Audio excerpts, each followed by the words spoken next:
Good morning. Everybody ready? We're excited to be here. We've had a good few days of practice here since we've been here. Excited to get back out there again and put some final touches on the game plan. But the coaches, kids have had a really good week here, and we're getting excited to play. Any questions? Again, please be sure to raise your hand so we can get a microphone to you. Right here, second row on the right. Hey, Coach, is special teams taking an added importance to you in this game with the amount of dangerous return men that there are in it? Say again? Is special teams taking an added importance in this game to you with the amount of good return men that are in it on both sides? I don't think for us special teams is ever added importance. It's always of paramount importance in every game we play. So, when you're playing a really good team and, in big games, it's going to come down to, all those important phases. And to us, special teams is every bit as important as offense or defense. So we put as much emphasis in it from day one of spring football till we do right now. So it doesn't change the importance of it. It is important every game, every day to us. Next question.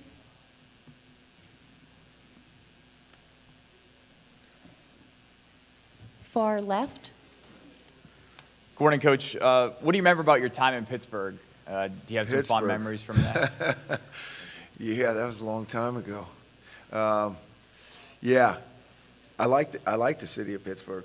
It's different than I think people in the West that hadn't been out there or spent any time there. And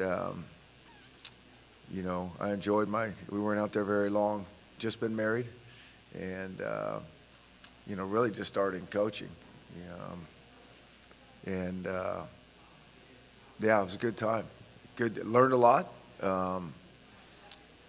Coach Paul Hackett was the head coach out there, and he's still one of the best teachers I've ever been around in terms of teaching quarterbacks, explaining the game. Yeah, there's a lot of things that I learned in my short time out there, but I enjoyed it. Question here, second row on the right. Good morning, Chris. Good morning. Could you reflect on the growth this year of Sevan Ahmed and sort of what that threat of his speed could mean in this game and down the road? Yeah, I always think it's unique when we play those freshmen. I'm always, especially when they come out and, can play at a high level from the start. I think the thing that's interesting about Sevan that we've kind of said from the start, he's such a great kid. He wants to do everything just right, and sometimes that can slow guys down a little bit. And so I think just him getting more reps in games and moving him to different positions and kick returning and all those things, you really feel like his future is going to be really, really bright, as explosive as he is. You're kind of excited to see how this thing's going to go for him when he just plays more and he doesn't think so much and he just goes. And you see flashes in the games, and you see flashes in practice where you're just like, wow, this is different and this is really, really special. And he's a great guy to be able to coach, because you like to be around those guys that want to get it just right. And sometimes that's what you're pushing so hard for as a coach. And sometimes there's certain guys like him that you're like, you're fine. It's good enough. Just go. Stay over here on the left on the fourth row. Got it. Got it. That was Coach Pete's turn, by the way. Coach Pete, with Jonathan Smith leaving and Matt Lubick taking over, has much really changed, or does he have his own little flavor? Also, I talked to Penn State's defensive coordinator about your propensity to dial something special up in terms of trick plays for the game on Saturday. He said he'd gone back and watched about 10 years worth of them. I asked him if he had a favorite, and he said he hated them all. Mm-hmm. Anything specific dialed up for Saturday? Now, you know, if we did, I wouldn't say anything anyways. I like it when guys have to go back and look at all that stuff. I think that's a lot of wasted time and energy, but I guess we got time on our hands, you know, for these bowl games, so it is what it is. Yeah, and as far as Matt, you know, kind of the way we game plan anyways, you know, everybody kind of has sections. You know, Scott Huff has been the mastermind behind the run game, protections for the whole year, and then you put those different plays into sections of the game plan that everybody feels good about, and you kind of go from there. But it'll be different, you know, there's no question about it. I mean, Jonathan's been calling for the last handful of years, and so, but Scott Huff will be very involved as well in terms of calling this game. So between the two of them, yeah, we'll make it work. Front row on the left. Chris, from the time you've been here, of course, you've always had Keyshawn. How would you describe the impact Keyshawn's had on this program, not just, you know, what he's done on the field, but also kind of how he's helped mentor guys along and set an example? Yeah. Well, he's that unique guy that he's such a good player, for one. I think he's, you know, always just working to get better himself. So, I mean, that's nice to be around that. And it's nice to watch his game continue to grow and become a real detailed player in there. But probably the best thing that he does is just his presence on the field, in the locker room with the guys. I mean, he is all about football. He is all about the team. He is all about, you know, doing it the right way. And he's just got that kind of it factor about him. And that'll be the hardest thing about replacing Keyshawn, is really just who he is. You know, as opposed, he is a good football player, but he brings so much to the table in that intangible section that's going to be the hardest thing for us to replace next year. So I'm excited for him to end his career in a game like this. Yeah, he's been here a long time, and he's one of those guys that's like, wow, where did this go? You know, it's like Keyshawn's actually going to be done. You know, and I know we've been here for a long time, but it just goes so fast, and excited for him to play this game. Third row on the right. Morning, Coach. Good morning. You talking about somebody going back and watching 10 years of film, when you have 3 or 4 weeks to prepare for a bowl game, do you think that coaches sometimes fall into the trap of trying to do too much or having too much time in their hands? Well, I know we do. You know, I don't, you know, worry about the opponents in terms of what they're going to do, but I think it's really hard to stay tight in your numbers for us always,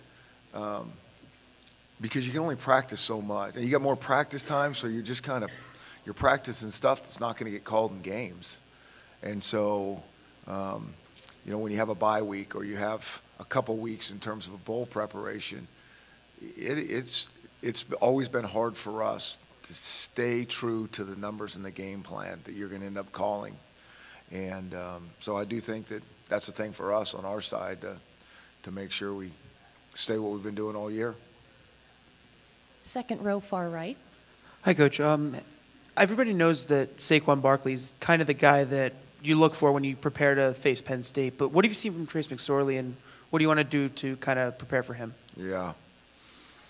Well, I think any really explosive offense in this day and age, it's always about the quarterback. I think Barkley is a unique, rare talent. You know, with that size and that speed, there's no question. I mean, that's why he's going to be drafted where he's going to be drafted. I mean, that's obvious.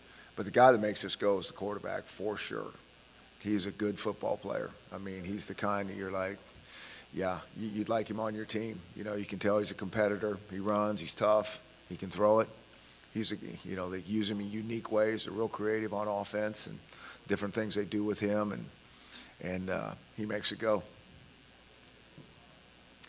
Any other questions? Front row, right. So the quarterback, their offense forces you guys to make a lot of different decisions, right? It forces you guys into a lot of one-on-one matchups. What are the keys to winning those matchups? Well, we play all season with a bunch of one-on-one matchups. Anyways, that's a little bit of our style. But, you know, I think when you look at this offense and points that they score, it's because they're not one-dimensional. I mean, they can run the ball. The quarterback can run the ball. The quarterback can scramble with the ball. They got a, awesome running back, and they have, 3 or 4 really good receivers. And they spread the ball around. There's not, well, we got to take this guy out of the game plan, and we're good. I mean, they all catching about the same amount of balls, and so this is a tough offense to defend. I mean, we'll have our hands full, and everybody has had their hands full with it all year. So it'll be a different challenge that we haven't seen. Go over here, third row, far left. Good morning, Chris. Good morning.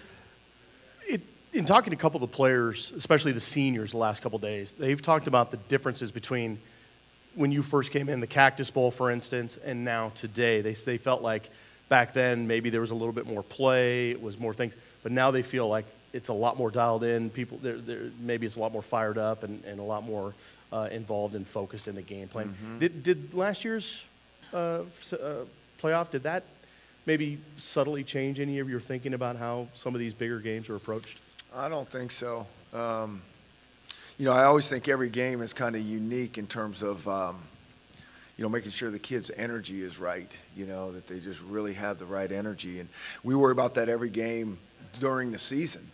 And not every game is the same. And you're trying to really get at that kind of peak, that peak performance, that performance anxiety curve we always talk about, where it's not too high and not too low. And, most of the time we're right on, and a few times we've been off for whatever reason. And we've talked about this a lot, but I think it's hard every week to show up with that best. And our kids know it. I mean, we talk about it all the time, but sometimes it's like it just feels different. And so you come to a game like this, and you've worked really hard. I've been to games where we've worked really hard and thought our preparation was great, and we've come out and it's like, did we work too hard? Do we leave it on the practice field? And so I think as coaches, you're always trying to figure out what the right balance is. And as coaches, you're always thinking, we need one more rep. We need to spend a little more time. It's not just right. And I think sometimes that can work against you. So we're always paying attention to, getting those guys with the right energy, the right mentality. And when you're grinding away for a long time, I think it's easier said than done. Second row here on the right. Coach, when you look back across your career, how does the bowl game affect the period after it, like winter workouts leading to spring football? Does a win or loss affect the mood of the program for those couple months after that, or is it just sort of a one-off and it doesn't really carry into your off-season prep? We try to win or lose. We try to go back to reset and start over. But I know this, as awesome as this week is and this couple weeks have been in terms of our preparation, it is very painful, and there's not a lot of good memories when you don't come here and win bowl games. And so that, there's a lot of time and energy and money and all this thing spent here, and you don't win that last game. It's really, really hard, and I think there's a kind of sour taste in your mouth, and so it's important, I know on both sides, to win this game.